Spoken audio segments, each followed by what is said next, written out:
കരിമ്പനക്കുന്ന് ഭാഗം 2. തൻ്റെ മുന്നിലിരിക്കുന്ന ചെറുപ്പക്കാരെ നോക്കി ലൈബ്രറി നടത്തുന്ന ബിനു കുറച്ചു നേരം നിശബ്ദനായി നിന്നു. ബിനുവിനെ കേട്ടുകൊണ്ടിരുന്നവരിൽ ഒരാളായ രാഹുൽ ചോദിച്ചു, അപ്പോൾ ഈ കരിമ്പനക്കുന്ന് സത്യത്തിൽ ഉള്ളതാണോ, അതോ വെറും കഥയോ? രാഹുലിൻ്റെ ചോദ്യം കേട്ടപ്പോൾ ബിനു ഒന്ന് ചിരിച്ചുകൊണ്ട് പറഞ്ഞു, ഈ ലൈബ്രറിയിൽ ഞാൻ വായിച്ചതിൽ എനിക്ക് ഏറ്റവും ഇഷ്ടവും പേടിയും തോന്നിയ ഏക നോവലാണ് ഈ കരിമ്പനക്കുന്ന്. അതിലെ കുറച്ച് അധ്യായങ്ങളാണ് ഞാൻ നിങ്ങളോട് പറഞ്ഞത്. പിന്നെ ഇത് നടന്നതാണോ അതോ വെറും കഥയാണോ എന്നൊക്കെ അറിയാൻ ഈ നോവൽ എഴുതിയ ആളെ തന്നെ വിളിച്ചു ചോദിക്കേണ്ടി വരും. രാഹുലിൻ്റെ അടുത്തിരുന്ന അനന്തു പെട്ടെന്ന് ബിനുവിനോട് ചോദിച്ചു, അല്ല, ഒരു സംശയം ചോദിക്കട്ടെ? ബിനുചേട്ടൻ ഒരുപാട് നോവൽ വായിക്കുന്ന ഒരാളല്ലേ? മിക്കവാറും ഹൊറർ കഥകൾ ഭാവന മാത്രമാണ് എന്ന് പറഞ്ഞു തന്നെയാണ് തുടങ്ങുന്നത്. പക്ഷേ ഈ കരിമ്പനക്കുന്ന് എന്ന നോവലിൻ്റെ തുടക്കത്തിൽ എഴുതിയിരിക്കുന്നത് ശ്രദ്ധിച്ചോ? ഈ കഥ വായിച്ചു മറക്കുക എന്ന്. അതെന്തുകൊണ്ടാണ് അങ്ങനെ എഴുതിയത്? അതിൽ ഒരു പിശകില്ലേ? അനന്തുവിൻ്റെ അടുത്തിരുന്ന വിജിത്ത് അത് കേട്ടപ്പോൾ പറഞ്ഞു, ഉവ്വ, വലിയൊരു പിശകുണ്ട്. കാരണം നിന്നെപ്പോലെയുള്ള മണ്ടന്മാർ ഇനി കരിമ്പനക്കുന്ന് തപ്പി ഇറങ്ങി വല്ല വള്ളിയും പിടിക്കണ്ട എന്ന് കരുതി അങ്ങേര് നേരത്തെ തന്നെ ഒരു ജാമ്യം എടുത്ത് വെച്ചതായിരിക്കും. അവരെ നോക്കി ബിനു പറഞ്ഞു, അല്ല, നിങ്ങൾക്കിടയിൽ ഇല്ലാത്തൊരു ടോപ്പിക്കാണല്ലോ ഈ ഹൊറർ. സാധാരണ ത്രില്ലർ കഥ മാത്രമല്ലേ നിങ്ങൾക്കിഷ്ടം. ഇപ്പോൾ പെട്ടെന്ന് എന്തു പറ്റി? അത് കേട്ടപ്പോൾ രാഹുൽ ഒന്ന് ചിരിച്ചുകൊണ്ട് പറഞ്ഞു, അത് വിനുചേട്ടാ, ഇവന്മാർക്ക് ഈ ഹൊറർ എന്ന് പറയുന്നത് ഒന്ന് എക്സ്പീരിയൻസ് ചെയ്യാൻ ഒരു മോഹം. അതുകൊണ്ടാണ് ഇവിടെ ഉള്ളതിൽ ഏറ്റവും പേടിപ്പെടുത്തുന്ന നോവൽ തന്നെ ചോദിച്ചു വന്നത്. പിന്നെ അതിലെ കുറച്ചു കാര്യങ്ങൾ ചേട്ടൻ പറഞ്ഞപ്പോൾ ഇതിൽ സത്യമുണ്ടോ എന്നറിയാൻ എനിക്കൊരാഗ്രഹമുണ്ട്. ഈ കഥ ആരാണ് എഴുതിയത്? അതൊന്ന് പറയൂ. ബിനു കസേരയിൽ ഒന്ന് ചാരിയിരുന്നു കൊണ്ട് പറഞ്ഞു, മിക്കവാറും കഥകൾ എഴുതുന്നവർ തൂലികാനാമം വെച്ചാണ് എഴുതിയിടുക. ഈ കഥ എഴുതിയിട്ടിരിക്കുന്നത് കോതമംഗലം ഉള്ള ഒരു പെൺകുട്ടിയാണ്. അവളുടെ പേര് സ്വപ്ന എന്നാണ്. അതിന് യഥാർത്ഥ പേരാണോ എന്നൊന്നും അറിയില്ല. ഇത് ബുക്ക് ആക്കിയത് DP ബുക്സ് കോതമംഗലം ആണ്. നിങ്ങൾ അവിടെ പോയി ഒന്ന് അന്വേഷണം നടത്തി നോക്ക്. രാഹുലിൻ്റെ ഒരു ബന്ധുവല്ലേ അത് നടത്തുന്നത്? പിന്നെ കാര്യങ്ങൾ കുറച്ചുകൂടി എളുപ്പമാകും. ബിനു അവരെ മാറി മാറി നോക്കിക്കൊണ്ട് പറഞ്ഞു, അതെ, സമയം 7 മണിയാകുന്നു. ലൈബ്രറി അടയ്ക്കട്ടെ. തത്കാലം 3 വർഷംഗം ഒന്ന് പോയാട്ടെ. ബിനു എഴുന്നേറ്റു. രാഹുലും അനന്തുവും വിജിത്തും ലൈബ്രറിക്ക് പുറത്തിറങ്ങി. അല്ല രാഹുൽ ചേട്ടാ, നമുക്ക് നാളെ കോതമംഗലം പോയി ഒന്ന് അന്വേഷിച്ചാലോ? അനന്ത് ചോദിച്ചു. അത് കേട്ടപ്പോൾ വിജിത്ത് പറഞ്ഞു, എനിക്ക് തോന്നി സ്വപ്ന എന്ന പേര് കേട്ടപ്പോൾ ഇവൻ ഇളകി. എടാ മണ്ട കൊണാപ്പ, അത് ചിലപ്പോൾ തൂലികാനാമമായിരിക്കും. ബിനുചേട്ടൻ പറഞ്ഞത് കേട്ടില്ലേ നീ? ഇനി അന്വേഷിച്ച് ചെന്ന് കഴിഞ്ഞ് സ്വപ്ന വല്ല തങ്കപ്പനോ മത്തായിയോ ആകും. വേറെ പണിയൊന്നും ഇല്ലേ നിനക്ക്? ആ കഥ തന്നെ കേട്ടില്ലേ? കരിമ്പനക്കുന്നിൽ മരിച്ചു പോയവർ അച്ഛൻ്റെ കൂടെ റൂമിൽ പോയി ഇരുന്നു പോലും. അതും ഡ്രൈവറുടെ കൂടെ ജീപ്പിൽ കയറി വന്നു മരിച്ചവർ. വല്ല ലോജിക്കുമുണ്ടോ അളിയാ? ബിജിത്ത് പറയുന്നത് കേട്ട് രാഹുൽ കുറച്ച് സമയം ഒന്ന് ആലോചിച്ചു കൊണ്ട് പറഞ്ഞു, അല്ല വിജിത്തേ, ആ കഥയിൽ പറയുന്നത് പോലെ ഒരു സ്ഥലമുണ്ടെങ്കിൽ അവിടെ പോയി നമുക്കൊന്ന് എക്സ്പീരിയൻസ് ചെയ്തുകൂടെ? ഈ കാലത്ത് അങ്ങനെ ഒരു സംഭവം ഉണ്ടെങ്കിൽ ഒരു ത്രില്ലായിരിക്കും. അത് കേട്ടപ്പോൾ വിജിത്ത് മെല്ലെ പറഞ്ഞു, ചേട്ടനും തുടങ്ങിയോ ഇവൻ്റെ മണ്ടത്തരം? ആ കഥ തന്നെ പച്ചക്കള്ളമാണ്. പിന്നെ അങ്ങനെ ഒരു സ്ഥലം ഉണ്ടാവില്ല. അത് ഏതോ കൊറിയൻ സിനിമ കോപ്പി അടിച്ച് എഴുതി വിട്ടേക്കുന്നു. അതും ഈ കാലത്ത് നടന്ന കഥയായിട്ടാണ് എഴുതി വിട്ടേക്കുന്നത്. ഇതൊക്കെ നിങ്ങൾ വിശ്വസിച്ചോ? എനിക്ക് താല്പര്യമില്ല. അനന്തു ബിജിത്തിൻ്റെ പുറത്തൊന്ന് അടിച്ചുകൊണ്ട് പറഞ്ഞു. നിനക്ക് ഓജോ ബോർഡ് വിശ്വസിക്കാമല്ലേ? ഈ കഥയിൽ എന്തോ ഒരു പ്രത്യേകത എനിക്ക് തോന്നുന്നു. ഞാനും രാഹുൽ ചേട്ടനും എന്തായാലും നാളെ ഒന്ന് പോകുന്നുണ്ട്, നീ വരണ്ട കേട്ടോ. അത് കേട്ടപ്പോൾ വിജിത്ത് ഒന്ന് ചിരിച്ചുകൊണ്ട് പറഞ്ഞു, ഞാനും വരും. ചിലപ്പോൾ സ്വപ്ന ഒറിജിനൽ ആണെങ്കിൽ ആ കുട്ടിയോട് കാര്യങ്ങൾ ചോദിക്കാൻ ഞാനും കൂടി വേണ്ടേ? ആഹാ, കോഴി ഉണർന്നല്ലോ, രാഹുൽ ചിരിച്ചുകൊണ്ട് പറഞ്ഞു. പിറ്റേന്ന് രാവിലെ 10 മണി ആയപ്പോൾ അവർ രാഹുലിൻ്റെ കാറിൽ കോതമംഗലം MA കോളേജ് അടുത്തുള്ള DP ബുക്സിൽ എത്തി. അവിടെ രാഹുലിൻ്റെ കസിൻ അവരെ സ്വീകരിച്ചു. എന്താ രാഹുൽ ഈ വഴി? സാധാരണ നീ ഇതിലേ പോകുമ്പോൾ ഇങ്ങോട്ട് നോക്കുക പോലും ചെയ്യാത്തതാണല്ലോ, എന്തോ കാര്യമുണ്ടല്ലോ? രാഹുൽ ഒന്ന് ചിരിച്ചുകൊണ്ട് മെല്ലെ ചോദിച്ചു. അത് ചെറിയൊരു സഹായം വേണം. എൻ്റെ ഒരു ഫ്രണ്ട് ഒരു ചെറിയ ഷോർട്ട് ഫിലിം ചെയ്യുന്നുണ്ട്. അതിന് പറ്റിയ ഒരു കഥ ഞങ്ങൾ ലൈബ്രറിയിൽ ഇന്നലെ കണ്ടു. ആ ബുക്ക് ഇവിടെയാണ് പബ്ലിഷ് ചെയ്തത് എന്നും അറിഞ്ഞു. അപ്പോൾ അത് എഴുതിയ ആളോട് ചോദിച്ചു വേണമല്ലോ ബാക്കി കാര്യങ്ങൾ തീരുമാനിക്കാൻ. അതൊന്നറിയാനായിരുന്നു. അത് കേട്ടപ്പോൾ അയാളൊന്ന് ചിരിച്ചുകൊണ്ട് പറഞ്ഞു, അതിനെന്താ, ഏത് ബുക്കായിരുന്നു അത്? ഡീറ്റെയിൽ തരാമല്ലോ. രാഹുൽ അയാളെ നോക്കിക്കൊണ്ട് പറഞ്ഞു, ആ ബുക്കിൻ്റെ പേര് കരിമ്പനക്കുന്ന് എന്നാണ്. അത് എഴുതിയിരിക്കുന്നത് സ്വപ്ന കോതമംഗലം എന്നൊരു സ്ത്രീയാണ്. ഒരു നിമിഷം അയാളൊന്ന് ആലോചിച്ചു നിന്നു. എന്നിട്ട് മെല്ലെ പറഞ്ഞു, കരിമ്പനക്കുന്ന് നോവൽ നിങ്ങൾ മുഴുവൻ വായിച്ചോ?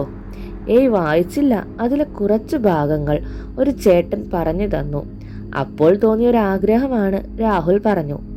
രാഹുലിൻ്റെ കസിൻ അവരെ നോക്കിക്കൊണ്ട് മെല്ലെ പറഞ്ഞു, അത് എഴുതിയ ആൾ സ്വപ്ന എന്നൊരു പെൺകുട്ടിയൊന്നുമല്ല.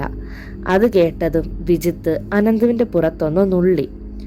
അയാൾ തുടർന്നു പറഞ്ഞു, അത് എഴുതിയത് ഒരു പള്ളിയിലെ വികാരിയാണ്. അയാളുടെ പേര് ആൽബർട്ട് എന്നാണ്. ഫാദറിൻ്റെ ഒരു കൂട്ടുകാരിയുടെ പേരിലാണ് ആ നോവൽ പുറത്തിറക്കിയത് എന്ന് മാത്രം. അത് കേട്ടപ്പോൾ രാഹുൽ ഒന്ന് ഞെട്ടി. കരിമ്പനക്കുന്നിലെ അതേ കഥാപാത്രം തന്നെയാണോ ആ കഥ എഴുതിയിരിക്കുന്നത്? പെട്ടെന്ന് വിജിത്തിൻ്റെ മൊബൈൽ റിങ് ചെയ്തു. അവൻ ഫോൺ എടുത്ത് ആരോടോ സംസാരിച്ചുകൊണ്ട് പുറത്തേക്ക് പോയി.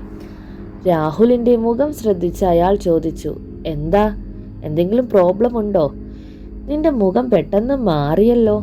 രാഹുൽ ഒന്ന് ചിരിച്ചുകൊണ്ട് പറഞ്ഞു, ഒന്നുമില്ല അങ്കിൾ. ആ ഫാദറിൻ്റെ അഡ്രസ്സ് ഒന്ന് കിട്ടുമോ ഞങ്ങൾക്ക്? അയാൾ അത് കേട്ടപ്പോൾ പറഞ്ഞു, ഫാദർ ഇപ്പോൾ നമ്മുടെ കോതമംഗലം ചെറിയ പള്ളിയിൽ വികാരിയാണ്. അവിടെ ചെന്നാൽ മതി. അയാൾക്ക് നന്ദി പറഞ്ഞുകൊണ്ട് അവർ അവിടെ നിന്നിറങ്ങി. പുറത്ത് വിജിത്ത് ആകെ ടെൻഷനായി നിൽക്കുന്നത് കണ്ടപ്പോൾ രാഹുൽ ചോദിച്ചു, എന്താടാ, എന്തെങ്കിലും പ്രശ്നമുണ്ടോ? വിജിത്ത് അത് കേട്ടപ്പോൾ അവരെ നോക്കിക്കൊണ്ട് പറഞ്ഞു, നിങ്ങൾ വാട്സപ്പ് ഒന്ന് എടുത്ത് നോക്കിക്കേ. അനന്തുവും രാഹുലും വേഗം മൊബൈൽ ഓൺ ചെയ്ത് വാട്സപ്പ് നോക്കി. അതിൽ വാരപ്പെട്ടി ഗ്രൂപ്പിലായിരുന്നു ആ വാർത്ത. ലൈബ്രറി മുഴുവൻ കത്തി നശിച്ചിരിക്കുന്നു. ഷോർട്ട് സർക്യൂട്ടാണ് എന്നാണ് അറിയാൻ കഴിഞ്ഞത്. രാവിലെ ആയതുകൊണ്ട് വലിയ ദുരന്തമാണ് ഒഴിവായത്. രാഹുലും അനന്തുവും ഒന്ന് ഞെട്ടിക്കൊണ്ട് വിജിത്തിനെ നോക്കി. അനന്തു രാഹുലിൻ്റെ നേരെ നോക്കിക്കൊണ്ട് ചോദിച്ചു, എന്താ ഇത് സംഭവിക്കുന്നത്?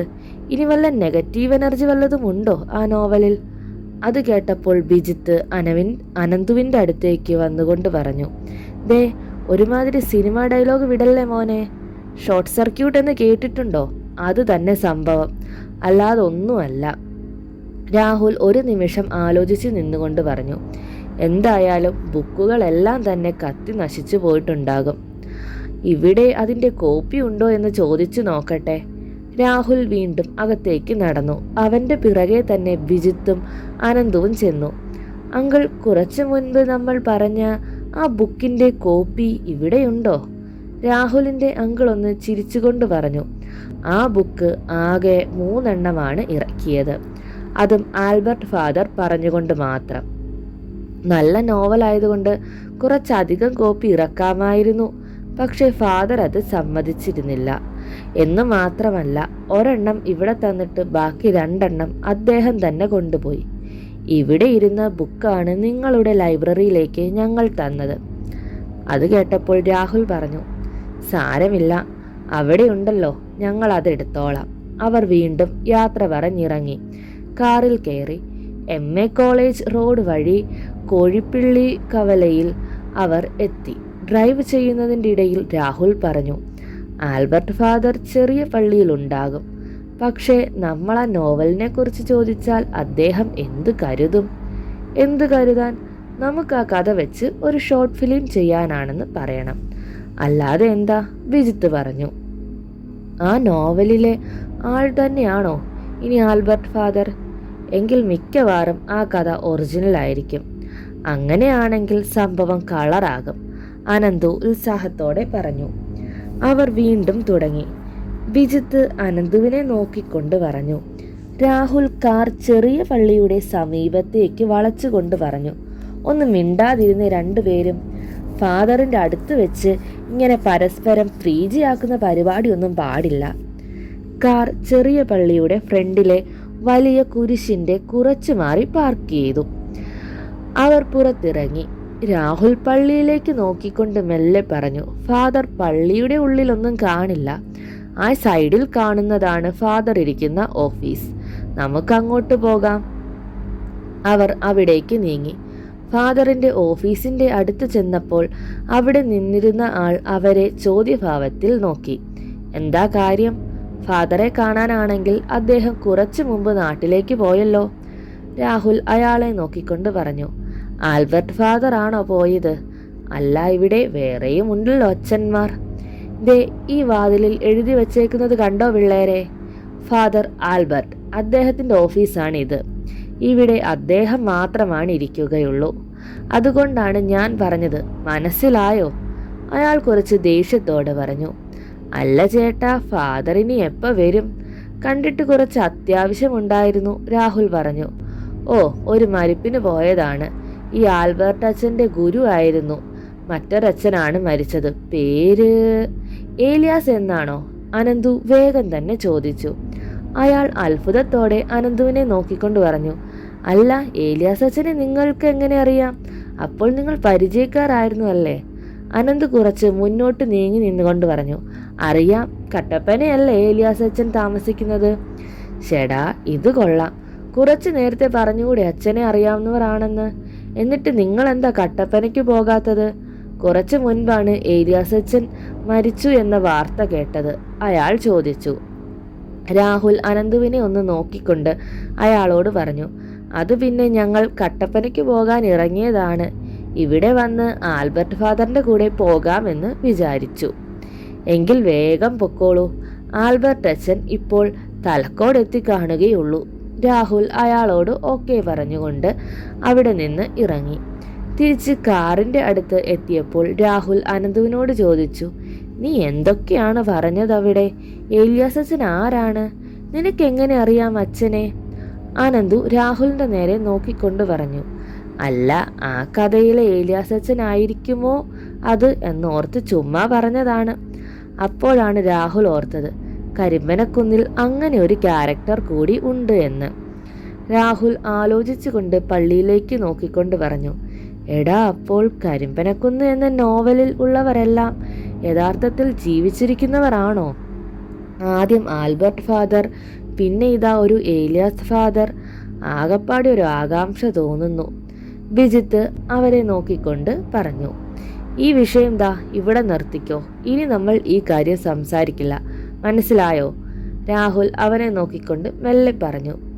അതെ, ഇനി നമ്മൾ ഈ വിഷയം വിടുകയാണ്. തിരിച്ചു പോകാം. ഹലോ പിള്ളേരെ, ഒരു വിളി കേട്ട് അവർ തിരിഞ്ഞു നോക്കി. കുറച്ചു മുൻപ് കണ്ടയാൾ വരുന്നു. കൂടെ മറ്റൊരാൾ കൂടെ ഉണ്ട്. അയാൾ രാഹുലിൻ്റെ അടുത്ത് വന്ന് കൊണ്ട് പറഞ്ഞു. ദേ, ഈ സാറും അങ്ങോട്ടുള്ളതാണ്. നിങ്ങളുടെ കൂടെ ഒന്ന് കൊണ്ടുപോകണം. നിങ്ങൾ എന്തായാലും അങ്ങോട്ടല്ലേ പോകുന്നത്? അത് കേട്ടപ്പോൾ വിജിത്ത് പറഞ്ഞു. ഞങ്ങൾ പോകുന്നില്ല. ഈ ചേട്ടനോട് ബസ്സിൽ പോകാൻ പറ. അതെന്താ, നിങ്ങളല്ലേ പറഞ്ഞത് അച്ഛനെ അറിയുന്നതാണെന്ന്, അങ്ങോട്ട് പോകാൻ വന്നതാണെന്ന് പറഞ്ഞു ഈ പയ്യൻ. ഇപ്പോൾ പോകുന്നില്ല എന്നോ?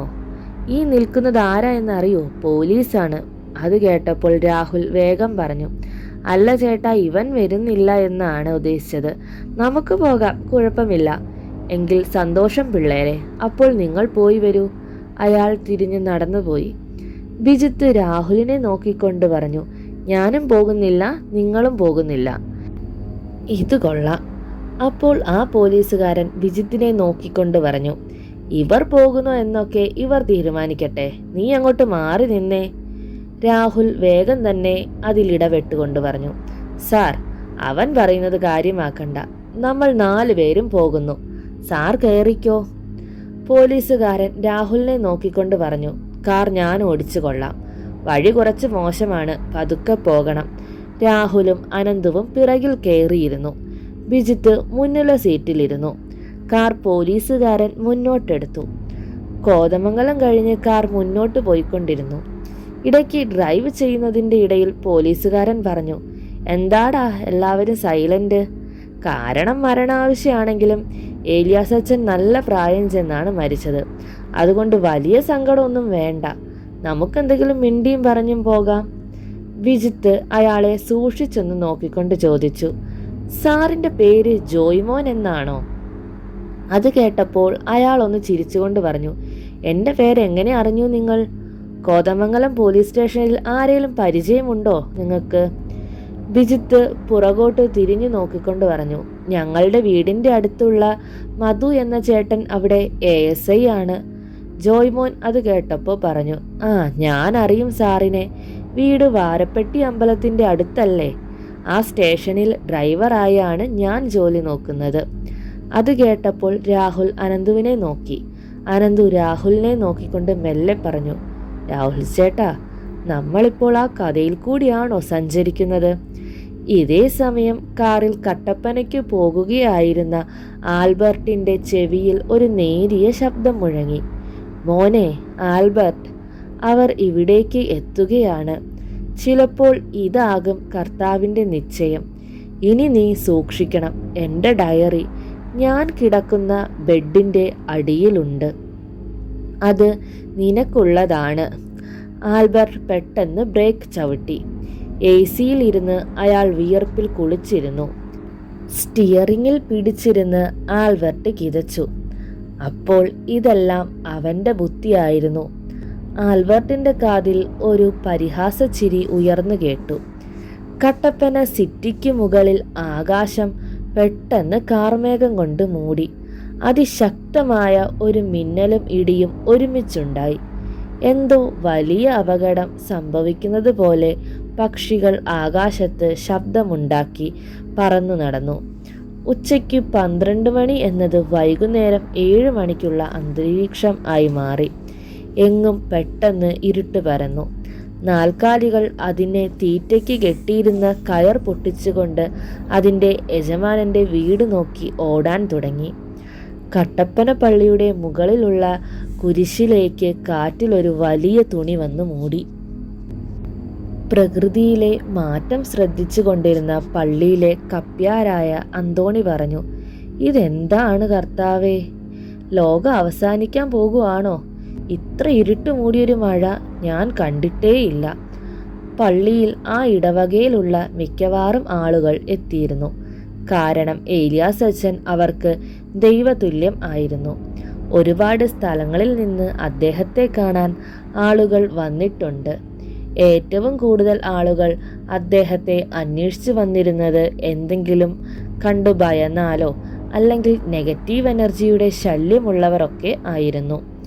പള്ളിയിലെ ട്രസ്റ്റ് മെമ്പർ സോജൻ അന്തോണിയുടെ അടുത്തേക്ക് വന്നുകൊണ്ട് ചോദിച്ചു, ആൽബർട്ട് ഫാദർ എത്തിയില്ലല്ലോ അന്തോണി? ഉച്ചയാകാൻ പോകുന്നു. ഏലിയാസ് അച്ഛന് സ്വന്തം എന്ന് പറയാൻ ദത്ത് വളർത്തിയ ആൽബർട്ട് മാത്രമല്ലേ ഉള്ളൂ? അന്തോണി പുറത്തേക്ക് നോക്കിക്കൊണ്ട് പറഞ്ഞു, വിവരം അറിയിച്ചിരുന്നു ഞാൻ. പിന്നെ കാലാവസ്ഥ കണ്ടില്ലേ, അതുകൊണ്ടാകും വരാൻ താമസിക്കുന്നത്. ഇതേ സമയം കട്ടപ്പന റൂട്ടിലെ റോഡിൽ തൻ്റെ കാർ ഒതുക്കിയിട്ടുകൊണ്ട് ആൽബർട്ട് ഡ്രൈവിംഗ് സീറ്റിൽ ചാരിക്കിടക്കുകയായിരുന്നു. എന്താണ് സംഭവിക്കുന്നത്? ഫാദർ ഭയപ്പെട്ടിരുന്ന ആ സമയം അടുത്തെന്നല്ലേ മനസ്സിലാകുന്നത്? അദ്ദേഹം ഡയറിയിൽ എന്താകും എഴുതി വച്ചിരിക്കുന്നത്? ആൽബർട്ട് മൊബൈൽ എടുത്ത് നോക്കി.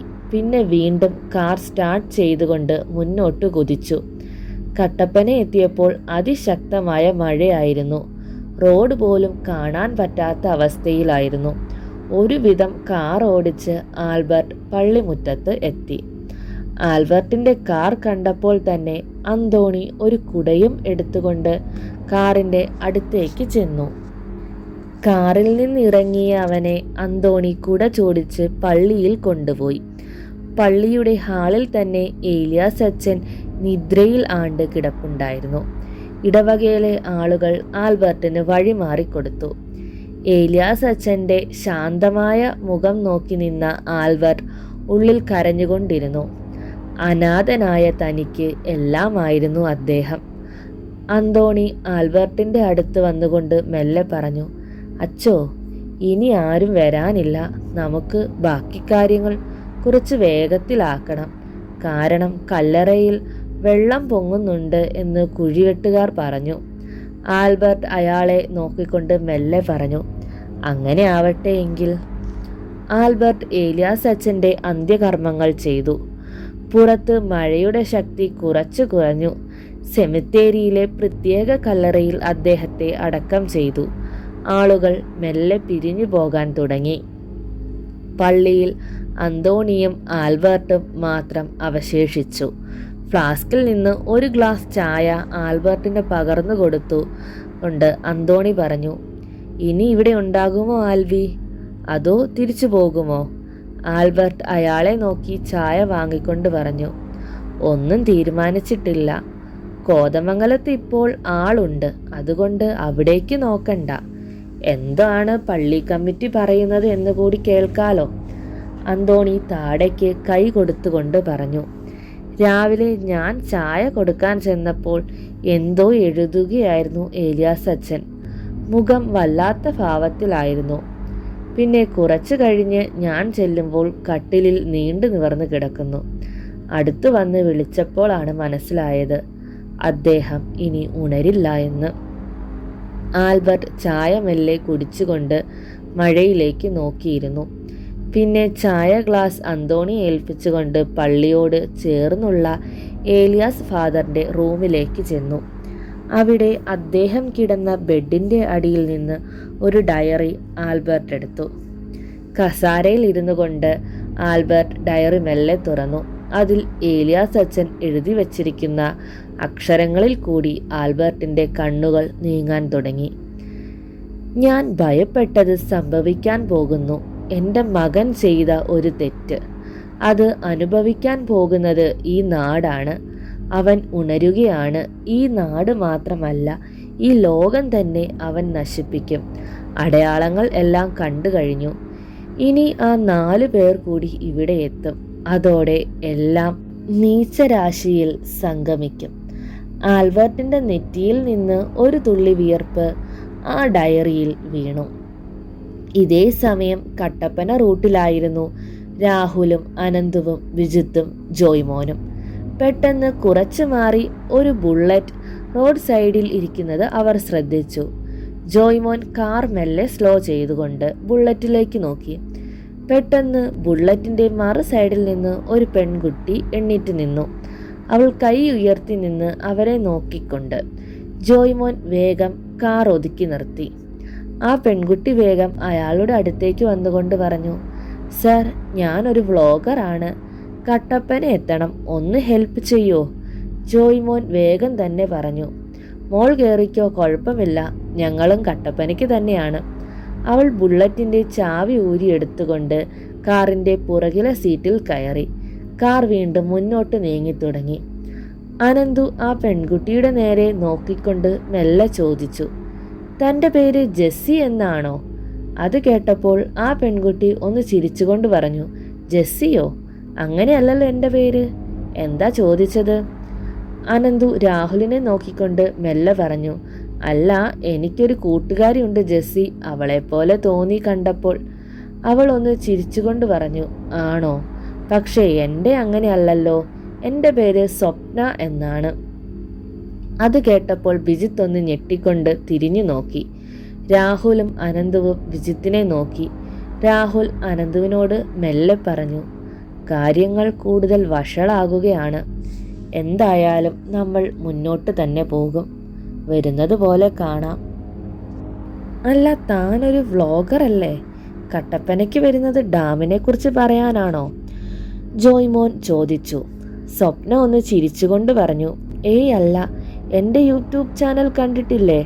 666 ഡാർക്ക്നെസ് പ്രിൻസ് എന്നാണ് ചാനലിൻ്റെ പേര്. അത് കേട്ടപ്പോൾ രാഹുൽ അത്ഭുതത്തോട് ചോദിച്ചു, തൻ്റെ ചാനലായിരുന്നു അത്? ഞാൻ മിക്കവാറും വോയിസ് കേൾക്കാറുണ്ട്, പക്ഷേ തന്നെ കണ്ടിട്ട് മനസ്സിലായില്ല. ചെറിയൊരു മാസ്ക് ഇട്ടുകൊണ്ടല്ലേ താൻ വീഡിയോ ചെയ്യാറുള്ളത്? സ്വപ്ന അത് കേട്ടപ്പോൾ രാഹുലിനെ നോക്കിക്കൊണ്ട് പറഞ്ഞു, യെസ്, ഞാനാണ് ആ വീഡിയോ ചെയ്യുന്നത്. പക്ഷേ മാസ്ക് ഉള്ളത് കൊണ്ട് ആരും തിരിച്ചറിയാറില്ല. അനന്തു അവളുടെ നേരെ കൈ നീട്ടിക്കൊണ്ട് പറഞ്ഞു, ഹലോ, ഞാൻ അനന്തു. ഞാനും കാണാറുണ്ട് വീഡിയോസ്. കൊള്ളാം കേട്ടോ. സ്വപ്ന അവൻ്റെ നേരെ നോക്കി ചിരിച്ചു. ബിജിത്ത് അവളുടെ നേരെ തിരിഞ്ഞു നോക്കി കൊണ്ട് പറഞ്ഞു, തൻ്റെ ചാനലിന് എന്താ അങ്ങനെ ഒരു പേര്? സാധാരണ ഫുഡ്, ട്രാവൽ ഇതൊക്കെയല്ലേ ട്രെൻഡ്. താൻ ചെയ്യുന്നത് മുഴുവൻ ഹൊറർ ഡാർക്ക് ആണല്ലോ. ആളുകൾ ഇമാതിരി സംഭവങ്ങൾ കേൾക്കാൻ ഇഷ്ടപ്പെടുന്നുണ്ട് എന്നതുകൊണ്ടാണോ? അത് കേട്ടപ്പോൾ ജോയ്മോൻ ഒന്ന് ചിരിച്ചുകൊണ്ട് പറഞ്ഞു, പിന്നെ എന്തോന്ന് ഹൊറർ? മരിച്ചുപോയ ആളുകൾ മുന്നിൽ വരുന്നതാണല്ലോ ഹൊറർ. എത്ര അനാഥ ബോഡികൾക്ക് ഞാൻ കാവൽ നിന്നിട്ടുണ്ട്. ഞാൻ കണ്ടിട്ടില്ല പേരിന് പോലും ഒന്നിനെ.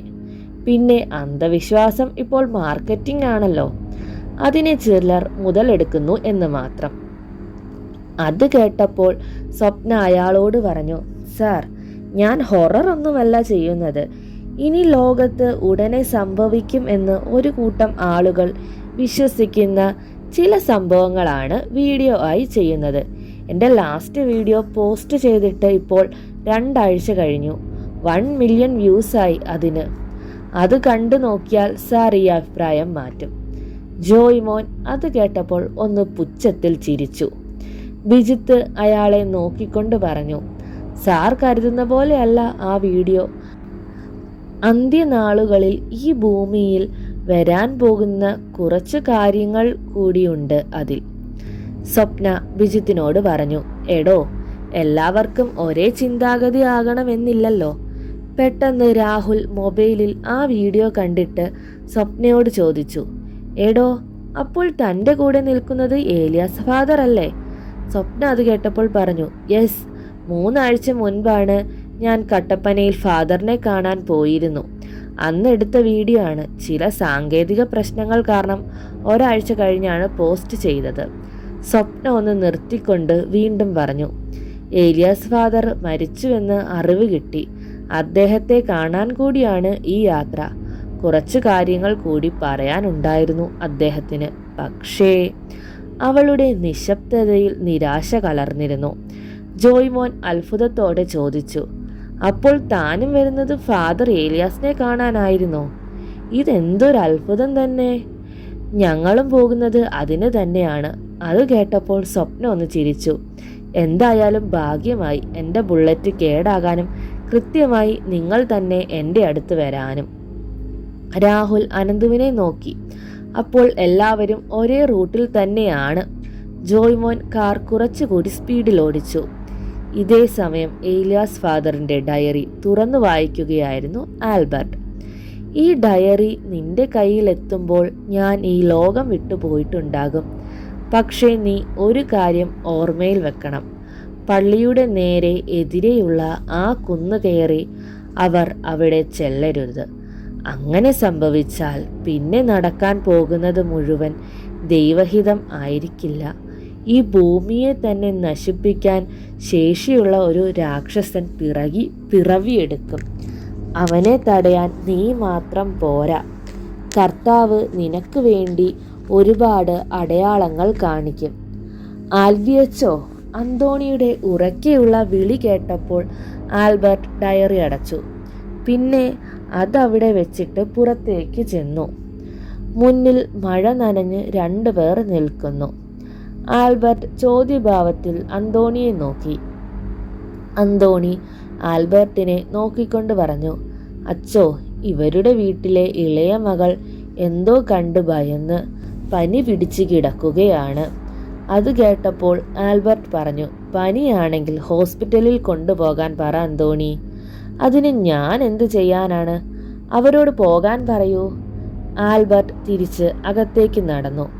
മുറിയിൽ വന്ന അയാൾ കസാരയിൽ ചാരിയിരുന്നു കൊണ്ട് കണ്ണുകൾ അടച്ചു.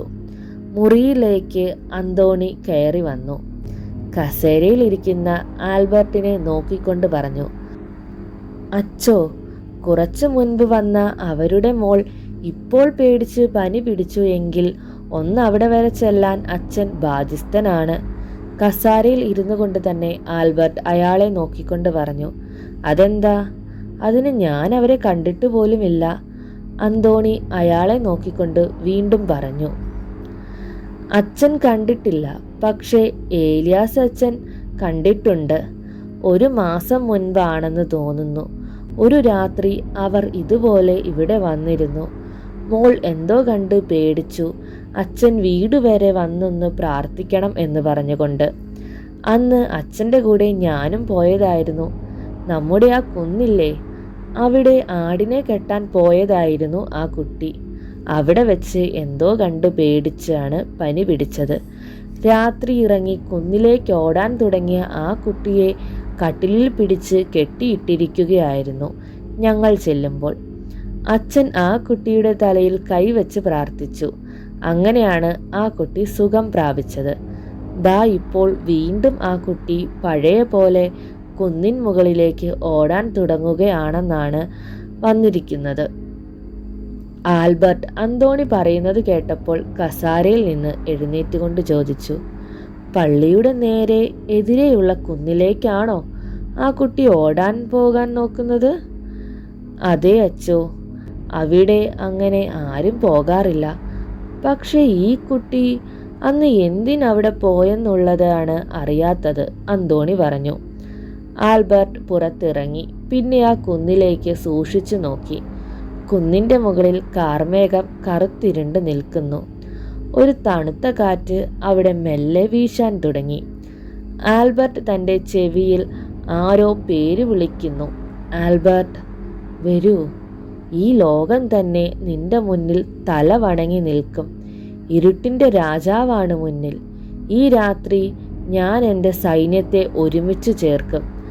ആൽബർട്ടിൻ്റെ ചെവിയിൽ ഒരു ചിരി മുഴങ്ങി. കുന്നിൻ്റെ മുകളിൽ അതിശക്തമായ ഒരു മിന്നലുണ്ടായി. മഴ ശക്തി പ്രാപിച്ചു തുടങ്ങി.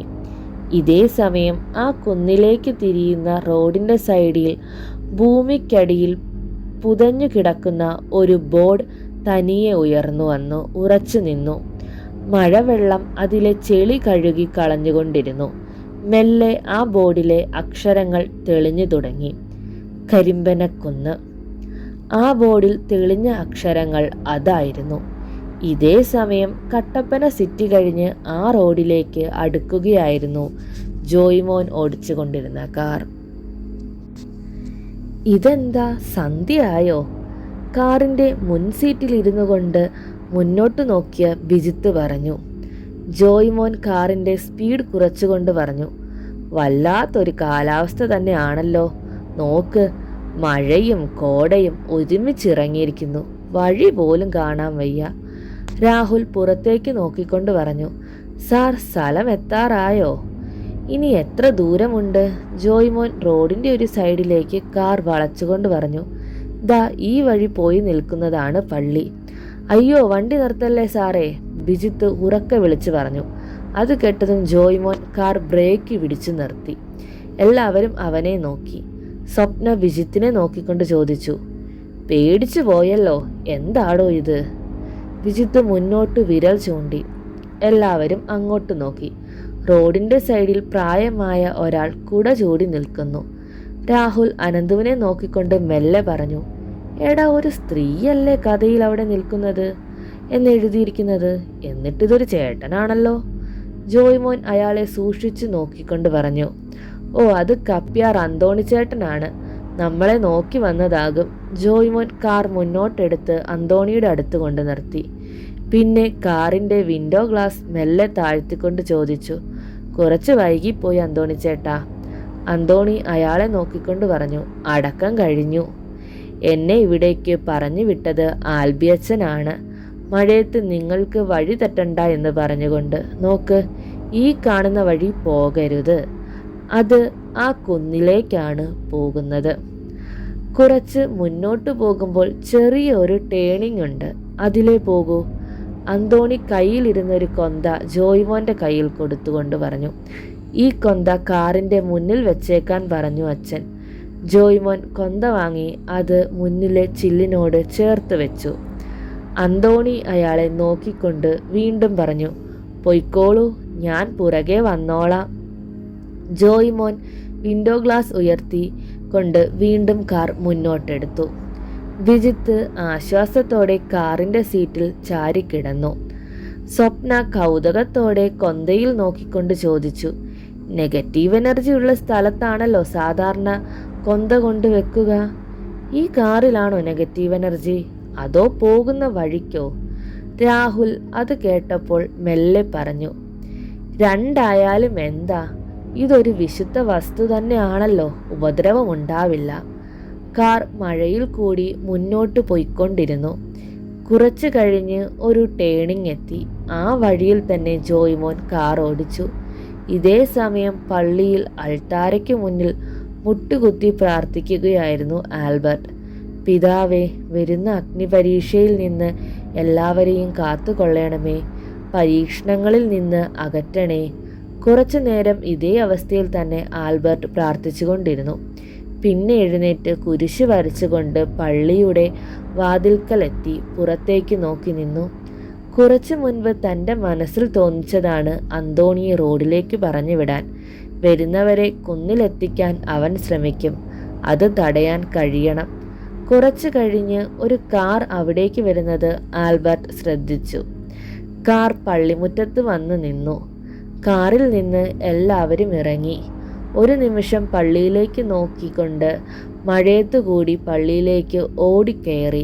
ആൽബർട്ട് അവരെ തന്നെ നോക്കിക്കൊണ്ട് വാതിൽക്കൽ തന്നെ നിൽപ്പുണ്ടായിരുന്നു. എല്ലാവരും ആൽബർട്ടിൻ്റെ മുന്നിൽ വന്നു നിന്നു. രാഹുലും വിജിത്തും അനന്തവും പരസ്പരം നോക്കി. ജോയ്മോൻ ആൽബർട്ടിൻ്റെ കയ്യിൽ പിടിച്ചുകൊണ്ട് മെല്ലെ പറഞ്ഞു, ഞാൻ കുറച്ച് താമസിച്ചു പോയി ആൽബി, സോറി.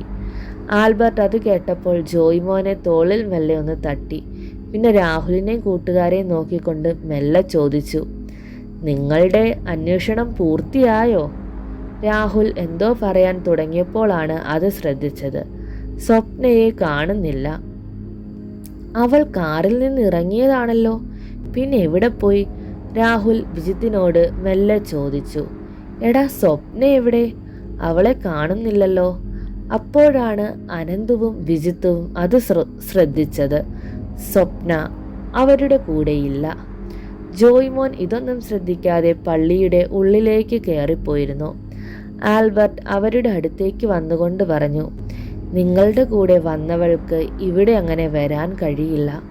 നോക്കൂ അങ്ങോട്ട്. ആൽബർട്ട് വിരൽ ചൂണ്ടിയ സ്ഥലത്തേക്ക് രാഹുലും കൂട്ടുകാരും തിരിഞ്ഞു നോക്കി. അവിടെ കാറ്റാടി മരത്തിൻ്റെ താഴെ മഴ നനഞ്ഞുകൊണ്ട് സ്വപ്ന നിൽക്കുന്നത് അവർ കണ്ടു. കരിമ്പനക്കുന്ന് എന്ന നോവലിൻ്റെ ബാക്കി അടുത്ത ഭാഗത്തിൽ. അപ്പോൾ അതിനായി എല്ലാവരും ഞങ്ങളുടെ ചാനൽ ഉടൻ തന്നെ സബ്സ്ക്രൈബ് ചെയ്യുക. നിങ്ങൾക്ക് ഞങ്ങളുടെ വീഡിയോസ് നോട്ടിഫിക്കേഷനായി വരാൻ ബെൽ ബട്ടൺ അമർത്തുക. ലൈക്ക് ചെയ്യുക, ഷെയർ ചെയ്യുക, നിങ്ങളുടെ അഭിപ്രായങ്ങൾ കമൻ്റായി രേഖപ്പെടുത്തുക. കരിമ്പനക്കുന്നിൻ്റെ 3ാമത്തെ പാർട്ടുമായി ഞങ്ങൾ ഉടൻ തന്നെ വരുന്നതായിരിക്കും. ബൈ.